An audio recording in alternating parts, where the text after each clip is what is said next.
From Hollywood, it's time now for... Johnny Dollar. Barney Wilson, DA's office. Oh, morning, Mr. Wilson. Say, you're on an expense account, aren't you? That's right. Good, I'm not. How about buying me a lunch? You got a deal. 12 o'clock here at my hotel. Sold. Found any more shoes? No, and no bodies. Not yet, anyway. I'm amazed. Did find one thing you may be interested in, though. What's that? We got a lead on that license number you gave me last night. You were right. The car was bought from a dealer about 2 weeks ago. By whom? Somebody named John Smith over on the east side of town. That figures. Well, maybe here's something that won't. I checked the address this morning. And you know what? Sure, a vacant lot. Well, now, how the devil did you know? See you at lunch, Mr. Wilson.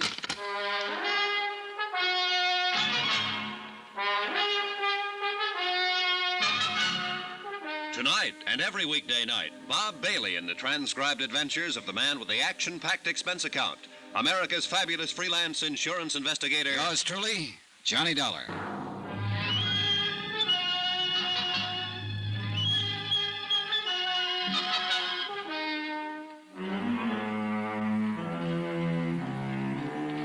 Expense account submitted by Special Investigator Johnny Dollar. Location, Miami Beach, Florida. To the Home Office, Delta Liability, Hartford, Connecticut. Assignment, the Fathom 5 matter. A sunken cruiser that refused to give up its dead. Item 10, $4.80. Lunch with DA Deputy Barney Wilson. A man who'd made up his mind about the case before I'd even arrived in town. Murder, he'd called it, when the hired cruiser Fathom 5 burned and sank mysteriously a mile or two offshore. But nobody had been found yet, and I still doubted very much that one ever would be, because I wasn't even certain that William Markey was dead. Wilson, of course, had different ideas. Yes, sir, Mr. Dollar. It's the old story. 2 men go out in a boat and only one comes back. No witnesses, nothing. And if that doesn't indicate murder, I'd say pass the sugar, will you, please? Sure, here. You're convinced it's murder, and you're convinced young Danny Haines did it. Well, who else? Well, now that would be a fine argument to advance in court, wouldn't it? Sure. Certain conviction. Simply because you can't produce any other suspect. Wilson, I don't think there's been any murder at all. Now, you can pass me the sugar. All right. Suppose you let me tell you how I figure it. While I'm eating my dessert? Markey and his wife took a liking to this Haines kid and practically made him one of the family. And right there was their mistake. It usually is. Because Haines started getting ideas about his boss's wife. You have to admit Mrs. Markey's a mighty pretty woman. Who could deny it? She's Haines' own age, and her husband was older. So the kid in that bird brain of his figured he had it all tagged. Figured she actually went for him. I think he probably started bothering her, making a nuisance out of himself. And I'll lay you odds she'll admit he did, once she's convinced he's guilty. Well, I got a sneaking hunch you may be right on that. Oh, thank you. So what happened? Markey finally noticed the kid was getting a little out of line. Probably didn't even take it seriously at first, but eventually he must have decided he'd better get Haines straightened out. So, he took him out on that fishing boat in order to talk to him alone, is that it? Now you're with a dollar. But the thing backfired. Haines probably got mad, maybe started a fight, knocked Markey out, and that gave him his big idea. Spur of the moment, huh? Yes, sir. Now, with the boss out of the way, he'd have a clear field with the widow. So he threw Markey overboard, set fire to the cruiser, opened the sea cock so it would be sure and sink, and then rowed away in the dinghy. And how could he be sure the body wouldn't be found? Washed ashore by the currents. Oh, he couldn't be sure. But what if it was? There was a heavy fog. Nobody saw what happened. He knew it'd be mighty tough to prove anything on him. Oh, brother, that's an understatement. As a matter of fact, it'll be impossible to prove that story. Yeah, well, once he's arrested and interrogated, I figure he'll break down and tell us the whole thing. Not unless he's completely simple-minded. No, you haven't even got the shadow of a case, Mr. Wilson. All you've got is a wild theory that doesn't even fit the facts. You got a better theory, I suppose. I think so. And would it be the kind that would take your company off the hook on that $75,000 life insurance policy? Now, by coincidence, it just so happens that it would. In fact, that insurance policy is the key to the whole thing. I sort of thought you might say that. I didn't have any pet theory at first, but I do now. I'm pretty sure this thing is an out-and-out insurance fraud, and Danny Haines is being used as the fall guy. Oh, do tell. And what are you finding for evidence, Mr. Dollar? Oh, a lot of little things that are sort of starting to add up. For one thing, I got a long telegram this morning from a firm of confidential investigators in New York.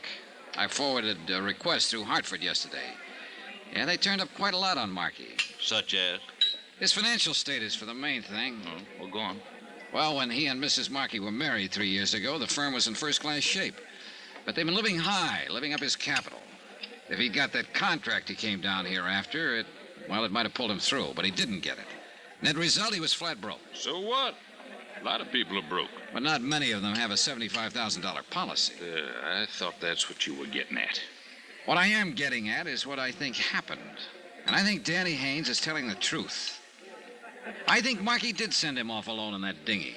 Then Markey fired the boat, opened the seacocks, and while she filled up and sank, he swam ashore in the fog. And he's waiting it out somewhere now until his widow collects the insurance. Well, I don't see where you got any more evidence than I have. Well, there's not much, I'll grant you. Not so far. But what there is adds up. I guess I'm just stupid, Dollar. All right, look. Take Mrs. Markey's attitude, for instance. She's trying hard to play the role, but it doesn't come off. Now, does she act to you like a 4-day widow? Well, she's got a lot of self-control. Oh, I'll say she has. I tried to goad her yesterday when I talked to her, came right out and practically insulted her. And how did she react? Never took her eyes off that main chance, the $75,000. Well, you know, it's not exactly unheard of for a widow not to mind too much being a widow. Oh, no, that's not the impression she gives. She's tense enough, nervous as a cat. But it's not because of grief or any feeling of relief either. It's because she's afraid she might say the wrong thing and let her foot slip. Well, everybody's got a right to their own opinion. Another thing is that Markey's body hasn't turned up. Now, I talked to the harbor master this morning. He knows the currents along this coast backwards and forwards. He says it's the only one chance in 100 that Markey's body would have been carried out through the reef instead of thrown up on the beach about where you found that shoe. So this is the one time in 100. That was a mighty fine lunch, Mr. Dollar. We're going to fight you, Mr. Wilson, if you petition the court to declare Markey legally dead. Yes, I sort of figured you would. Hensley and Davis phoned me this morning and said you'd retained them as counsel. That's right. Well, I've been fought before. Expense account item 11, 10 cents. Phone call to Edna Markey, widow of the allegedly deceased and beneficiary of his insurance policy. Hello? Mrs. Markey? Yes? This is Johnny Dollar. Oh, I didn't recognize your voice. I wonder if I could ask a favor of you. Well, if it's something I can... I'd like to borrow a photograph of your late husband for a few hours. Well... I'll take good care of it and make sure it gets back to you. Well, the fact is I really don't have one. Oh, well, you must have forgotten. I noticed one yesterday afternoon on the mantel in your study. Well, I meant not a good one. Well, that one will do fine, and thanks a lot. Has something new come up, Mr. Dollar? Yes, you might say that. I'll send a messenger out to pick it up. Goodbye, Mrs. Markey. Item 12, $3.80, messenger service. Item 13, $1.90, taxi fare to the used car lot of one Truthful Tom, the dealer who'd sold a car to a man named John Smith. A car that had departed suddenly from the vicinity of the Markey Beach House when its driver saw me come out of the house. I wasn't too sure whether Tom was truthful or not, but one thing was certain. He was typical. I notice you looking at that little gray job, friend, and I say to myself, Truthful Tom, don't you go trying to get the best of that lad, because he's walked right in here and spotted the best doggone buy on the lot before he's even turned around. Well, I wasn't really thinking of buying it. Friend, with the price I'll make you on that car, you can't afford not to buy it. No, I'm not really in the market. It's an economic society, friend. We're all in the market when the price is right. No, I just happened to notice that it looked like the car a friend of mine had stolen a few weeks ago. My dear friend, I'll make you... Did you say stolen? Oh, it may not be the same one, of course. I've got papers on that car. I've got papers on every last car on this lot. Did you have papers on the one you sold to John Smith 2 weeks ago? If he says I didn't, he's a liar. Now, wait a minute, mister. And I can get a dozen witnesses to prove it. You remember him, then? Well, do you? Remember who? Look, I'm a special investigator for the Delta Liability. It's a frame-up, that's all it is. Whoever it is says they got a hot car deal on this lot is lying. Truthful Tom never turned a dishonest penny in his whole doggone life. Good, then we'll forget it. And any low-down rat that says I did's a two-legged snake, and I... What'd you say? I don't care anything about your deals. I'm trying to locate a fellow who bought a car from you. Well, friend, that puts a different light on it. John Smith, you said? That's the name he used. I can't say I recollect anybody by that name. Here's a copy of the title registry on the car. Now, let's see now. 6842, dark green. Oh, that was that old clunker that... of course, it was well worth the price I was asking. Do you remember the buyer? You bet your life. You know why? Because he paid cash. Not a check, cash. I mean the real long green Missoula. Would you recognize a photograph of him? Well, I might if... Oh, is this it? Well, let's see now. Well? No doubt of it, friend. That's the lad, all right.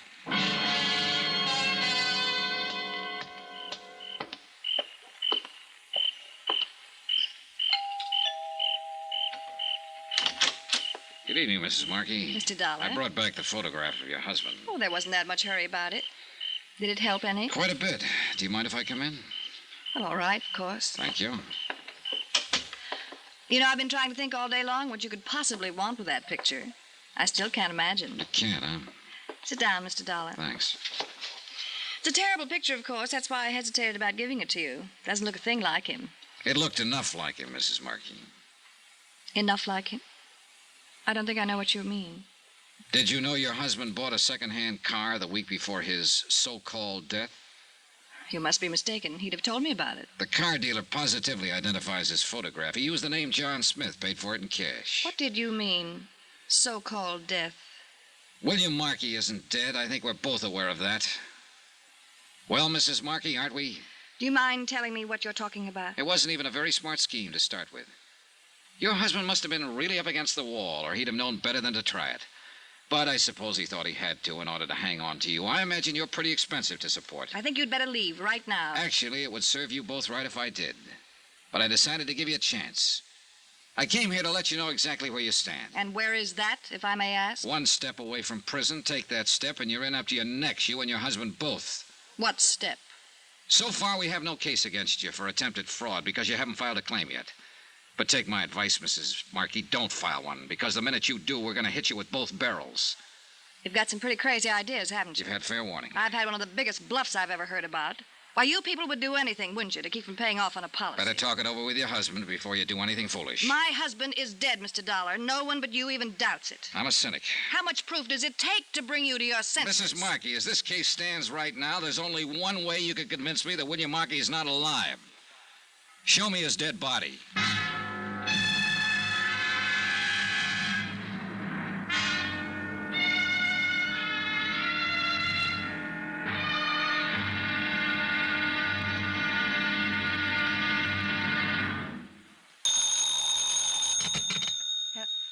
Johnny Dollar? Yes, just a moment. It's for you, Mr. Dollar.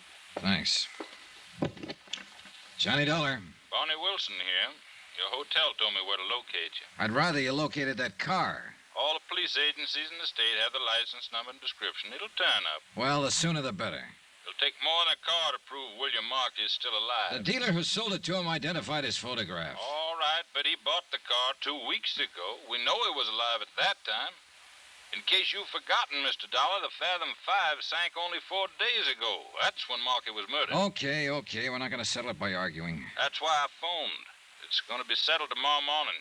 You've petitioned for a hearing? 10 o'clock in Judge Campbell's chambers. You're making a mistake. See you in court, Mr. Dollar. I phoned the insurance company's legal counsel and told him that Wilson had petitioned a hearing to have William Markey declared legally dead. Then I rejoined Mrs. Markey in the study. She was tense and on edge, pacing the floor and smoking nervously. I watched her a moment without saying anything, fully aware of her beauty and appeal, and fully convinced also that she and her missing husband were trying to swindle my company out of $75,000 in life insurance. I felt a little sorry for Markey. She must have been a pretty expensive luxury for a man who was going broke. But then I stopped feeling sorry. I remembered that they'd tried to set up young Danny Haines as the fall guy for murder. Well, why don't you go ahead and say it? Say what?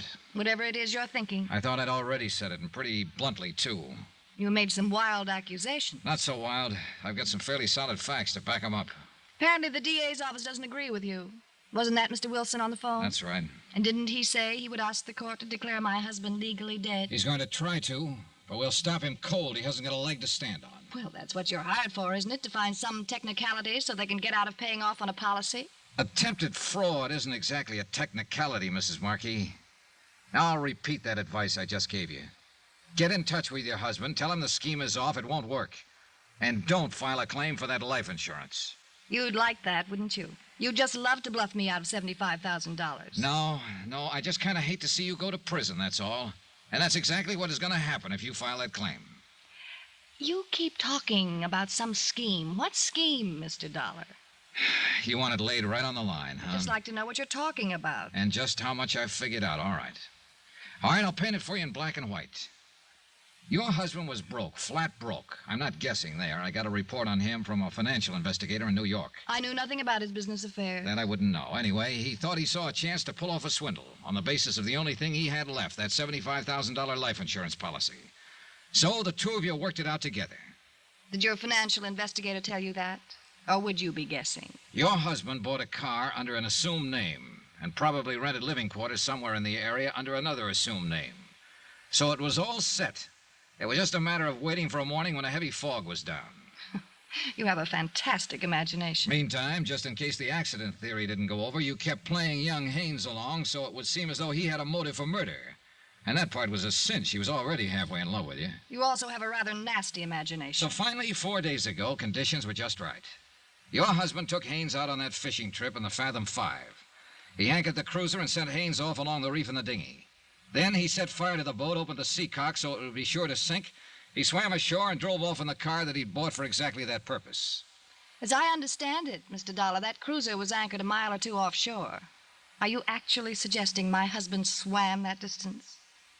You mean that's something else you supposedly didn't know about? What? Oh, that report from New York was more complete than you seem to realize.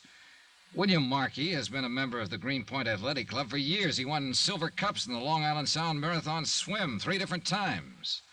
I knew he belonged to the club, of course, but I assumed it was more social. Of course he could swim that far. That particular talent was probably what gave him the idea for the whole thing. There's no proof, you know. Not one bit of real proof. There will be, if you try to collect that insurance. We'll turn up enough proof to reach all the way from here to the state prison. So if you try to... Will you excuse me, please? Yeah, sure. I'll be right back. I lit a cigarette and waited for her, wondering why I even bothered to come here. I was fed up with it, sick of the whole thing. Fraud cases are like that, messy and dirty. You see people with a mask down and you get a look inside. And you get to wondering if everybody's like that. Wondering if you'd be like that yourself, maybe, if the price were right. And if you are, you hope you never find it out. All I wanted at the moment was to leave the house, wind the thing up, and get out of town. I'm sorry, Mr. Dollar. It was somebody looking for an address. I mean, they had a wrong address. I see. Well, I think we at least understand each other now. Yeah, I'm sure we do. And I can say only one thing. You're wrong. You're completely and absolutely wrong. Maybe. I wish you weren't. I wish my husband were still alive, even under the circumstances you believe. Maybe I wouldn't be on the verge of a nervous breakdown, trying to hold on to my sanity.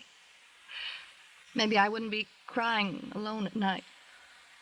You have my deepest sympathy, Mrs. Markey, for everything you're going through. There's no use at all in trying to talk to you, is there? Not unless you care to tell me where to find your husband. Good night, Mr. Dollar.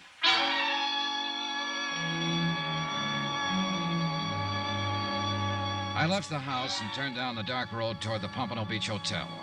I'd planned to pick up a taxi there, but after that unknown visitor came to Mrs. Markey's door, I'd made a slight change in the plans. Whoever it was hadn't been a stranger, that I was sure of. She'd been too nervous when she came back into the room. It was someone she hadn't wanted me to know about, and I was pretty certain I could guess who.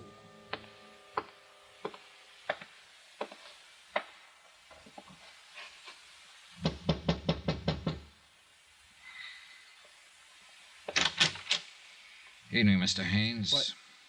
Oh, you're Mr. Dollar, the insurance investigator. Mind if I come in? Well, all right, sure. You, weren't asleep, were you? No, I was just reading. Been here all evening? Yeah, sure, I've been here. Why? You haven't been out in the last half hour? I said I'd been here all evening. You weren't down the road at the Marquis place a few minutes ago? No, I wasn't.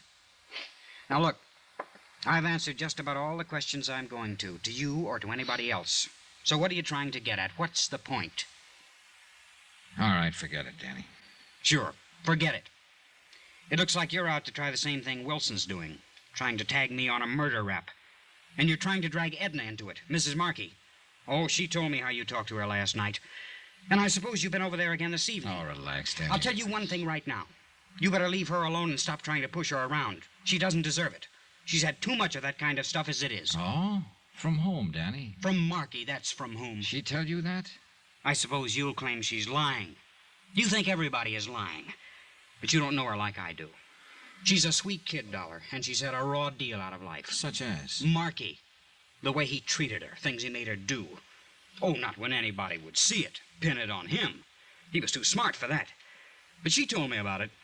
And there were plenty of times I could hardly keep from smashing him in the face. Oh, brother, she's got you really set up good. What do you mean by that? If you talk this way to Wilson at the DA's office for 2 minutes, he'd slap a murder indictment on you so fast it'd make your head swim. I didn't kill Markey. Hating a guy is one thing, but I didn't kill him. Yeah, I know. Because he's still alive. Well, maybe he is. I don't know. All I know is what I saw out there that morning. And you saw only as much as he wanted you to see. Well, maybe so. But I'll tell you one thing.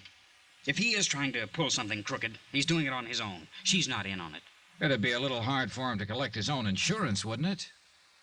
Oh, maybe he figured to get it away from her afterward. I don't know what he might be planning on, but I know she's got nothing to do with it. She's a great girl. I've never known anybody like her before. No, I don't imagine you have. I'd lay down my life for her if it ever came to that. And I imagine that's exactly what they were counting on. Good night, Danny.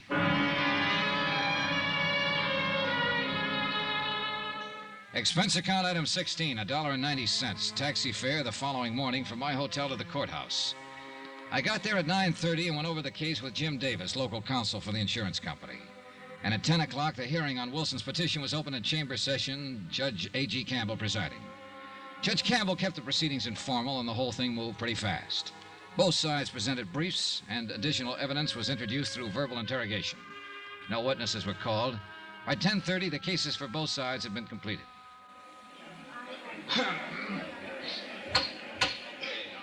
Very well. There is no further evidence of fact or rebuttal. The court will make its decision on the evidence at hand. Now, in cases of this nature, where it is requested that the fact of death be established by legal declaration, it has been generally held that the substantiating evidence for said request must be essentially unchallengeable. The precedents in law are too numerous to bother citing. Now, in the case we are considering here, it seems to the court that the substantiating evidence is far from unchallengeable. In point of fact, it would seem that the bulk of the evidence indicates that William Markey may indeed be still alive. Now, the court would be powerless to act even in the face of a reasonable doubt. And the contrary evidence here is a good deal stronger than a reasonable doubt. Therefore, in the matter of the request made herein that William Markey be declared legally dead, it is the court's decision that the petition not be granted. If new evidence becomes available at some future time, the petition may be resubmitted. The court is adjourned.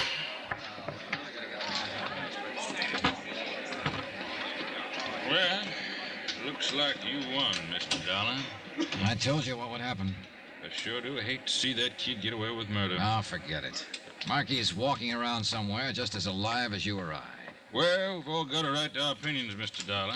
I say he's floating around out there in the Atlantic somewhere. That's what he meant for us to think. Maybe so, but Pardon me, Mr. Wilson. A message was phoned in for you, but they wouldn't let me in the courtroom. Oh, thank you, old man. Will you excuse me, Mr. Dollar? Sure. Go ahead and read it.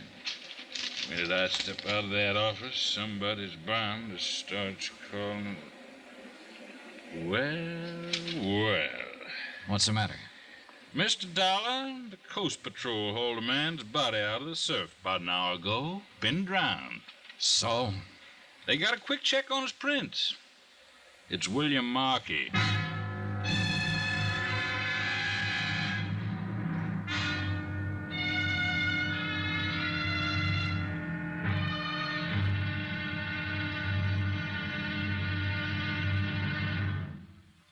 Now, here's our star to tell you about the final intriguing episode of this week's story.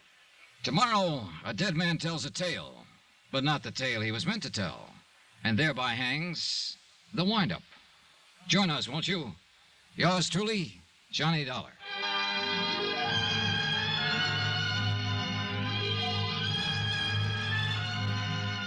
Yours truly, Johnny Dollar, starring Bob Bailey, is transcribed in Hollywood.